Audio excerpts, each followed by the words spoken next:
Fit-tmiem din il-ġimgħa se tittella t-tielet edizzjoni tal-Pinta Beer Festival. Din is-sena mistennija jipparteċipaw diversi produtturi u importaturi tal-birra, kemm Maltin u anka internazzjonali.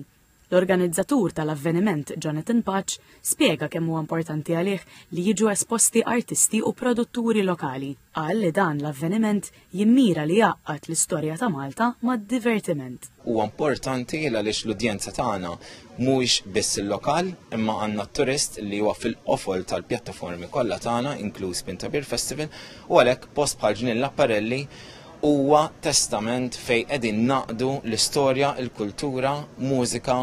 Fi ġnien l-Aparelli fil-Belt Valletta il-preparamenti għaddejjin ġmielhom. Fost l-artisti li se jieħdu sehem din is-sena hemm il-Guns N' Roses Tribute Band li se jdoqqu siltiet rock fil-ftuħ tal-festival il-ħamis fil-għaxija. Appart il-mużika fuq il-main stage se jkun hemm stage ieħor li se jkun qed jilqa' artisti lokali u internazzjonali mix-xena tal-mużika elettronika. Il-festival jibda l-ħamis 29 ta' Wissu u jibqa' għaddej sal-Ħadd l-1 ta' Settembru.